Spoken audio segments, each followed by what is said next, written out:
Nació en San Pedro Sula el 28 de febrero de 1944. Cuentista y crítico literario, además de ensayista, don Julio Escoto es un ícono de la cultura literaria en nuestro país. Fue director ejecutivo de la revista Desarrollo Rural de las Américas. Su obra El árbol de los pañuelos fue traducido parcialmente al inglés y al polaco, y algunos de sus cuentos han sido traducidos al alemán. Recuerdo mi primaria, yo fui un niño feliz. Yo tuve una infancia realmente feliz. Yo regresaba de la escuela primaria, tiraba el bolsón, me subía al árbol de guayabas, al de mangos, no sé cómo almorzaba después, definitivamente, ¿no? Después de comer tanto.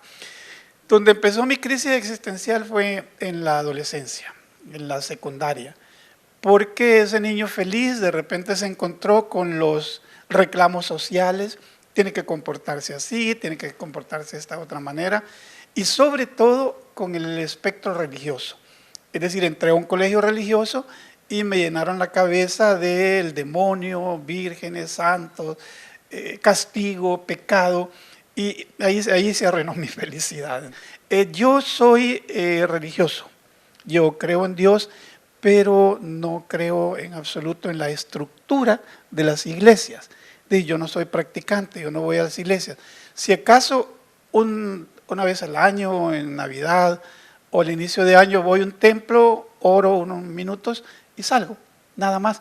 Pero ya fui a procesiones de niño, fui acólito, fui apóstol de las procesiones, ya suficiente con eso. Ernest Hemingway dice, el hombre razonable es ateo. Es una frase de él. ¿Cómo se lleva el conocimiento con la fe? Es clarísimo que ciencia y fe no concuerdan. Es decir, la ciencia niega definitivamente cualquier presencia que no esté probada objetivamente. Eso es así, ¿no? Definitivamente. Por esa razón es que los estados más avanzados del mundo son laicos, porque dicen, no, la fe es una creencia personal, mientras que el Estado es la ley. La ley no tiene separaciones personales, sino que es social, es colectiva, ¿no? Entonces, en mi caso personal, insisto, yo creo en Dios, oro frecuentemente, ¿no? Pero no asisto a templos porque no creo en toda esa estructura, y menos en las modernas, por ejemplo, las de algunos grupos religiosos que son muy escandalosos, o creo que lo puedo decir aquí sin ningún temor de que se entienda mal, o grupos, por ejemplo, estafadores, que lo son también, los hay, ¿no? Hay pastores buenos, pastores malos, ¿no? Algunos que efectivamente buscan orientar a su feligresía. ¿Hasta qué punto es conveniente la mezcla entre religión y política? No, de ninguna manera, no. Y no diré que en Honduras específicamente, sino que usted lo ve en algunos países islámicos mayormente, aunque hay otros casos, pero mayormente, ¿no? Donde el Estado, por ejemplo, es religioso, o donde la política se guía por la religión, en el caso del islamismo. Tenga usted Irán, Arabia Saudita, otros países así, y es un desastre. Es decir, un desastre de desarrollo humano. Tal vez son países con un gran desarrollo material, pero en desarrollo de derechos humanos no. La mujer en esos países es considerada menos que un objeto. Según la Organización de Naciones Unidas, la estadística de lectura en Latinoamérica está más o menos entre 1.4 y 1.6 libros per cápita al año. No leemos. Sí, es muy bajo. Y ahora peor todavía. Bueno, uno es que la escuela no nos enseñó a leer, o no, vaya, nos enseñó a leer, pero no nos enseñó el placer de la lectura, que es otra cosa muy distinta. Nosotros leemos por razones puramente funcionales. Tenemos que estudiar para un examen, tenemos que estudiar para pasar a una profesión, tenemos que estudiar para resolver un problema X, ¿no? Pero no por el gusto, el disfrute de la lectura, no lo tenemos definitivamente, ¿no? Eso por una parte. Y por la otra es que en el mundo moderno,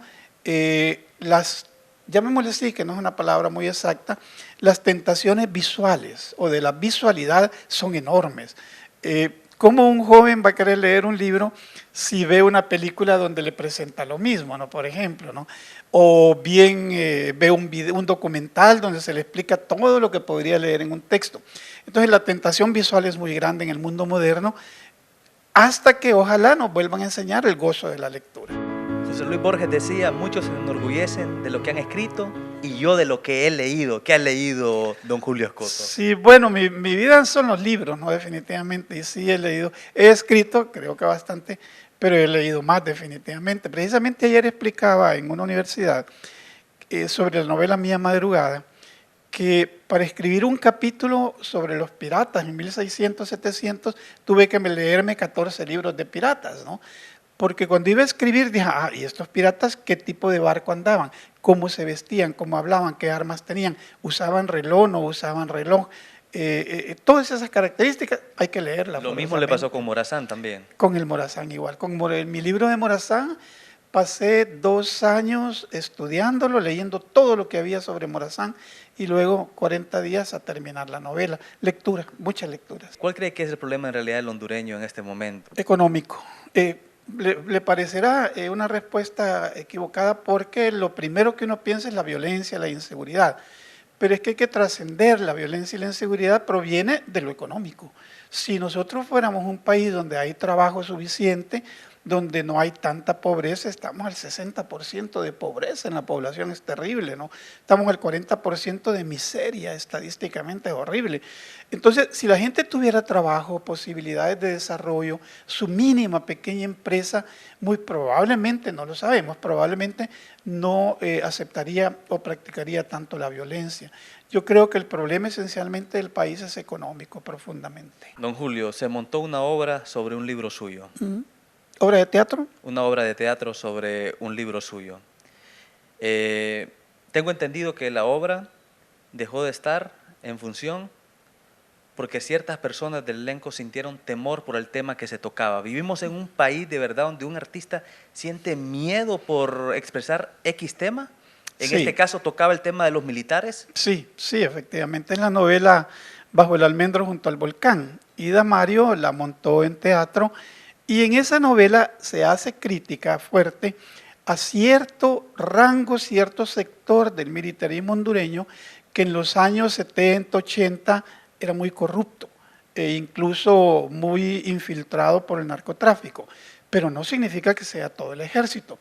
Lo que ocurre es que cuando la obra se presentó, había una ebullición en el país debido a la cuarta urna y ya se hablaba de un posible golpe de Estado, así que los artistas, los actores sintieron un poco de temor de hacer ese tipo de crítica cuando había una evolución, una agitación fuerte dentro del país. Cierta vez le hicieron una entrevista a Al Pacino, el New York Times, Extraordinario. y le preguntan, ¿qué piensa usted de su trabajo? Al Pacino dice, el 95% de lo que yo hago es basura. El público solo ve el 5%. Ajá. ¿Qué tan duro es usted como crítico en su trabajo y qué tan duro es con sus colegas? Bueno, no, con mis colegas no en absoluto, aunque yo ejerzo el trabajo de crítico literario y ahí no se puede engañar, tengo que decir lo que es un libro bueno o es un libro malo o una obra buena o mala, ahí no hay para dónde, ¿no? Ahora, en el plano personal, yo soy muy exigente dentro de mi trabajo, pero no lo digo en público. Nunca, es decir, como Al Pacino en este caso, él tiene el valor de hacerlo, ¿no? Sino que yo generalmente escribo y voto bastante, borro bastante, reviso, no publico un libro, sino lo he revisado por lo menos 3, a veces hasta 4 veces incluso, ¿no? Y libros extensos de 100, 200 o más páginas.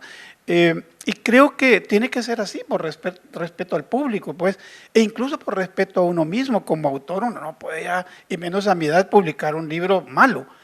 Es decir, puede publicar un libro que no sea interesante, que no traiga al público, pero malo técnicamente, profesionalmente no puede ser de ninguna manera. Imagínense salir un libro mío con errores ortográficos, con errores de redacción, quiere decir que no he hecho nada como autor en toda mi vida.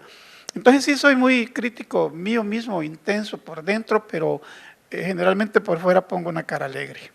Yo lo que desearía es que dentro de mis libros, que son ya 14 libros, hubiera uno que permaneciera. Uno sabe que no, todos no pueden permanecer. Incluso yo he tenido fracasos editoriales. Por ejemplo, tengo un libro donde recopilé todos mis cuentos, que se llama así, Todos los cuentos, y el libro salió la primera edición y no más, no circuló más. Tengo otro, un libro picaresco que se llama Historias de los Operantes, y el público no lo aceptó. Tal vez no les gustó que yo fuera tan incisivo en ese sentido, ¿no? Es un libro erótico. Entonces yo desearía que cuando ya no esté, cuando ya no exista, algún libro quede sobreviva y ojalá que sobreviva porque sigue motivando al lector más allá de mi permanencia física.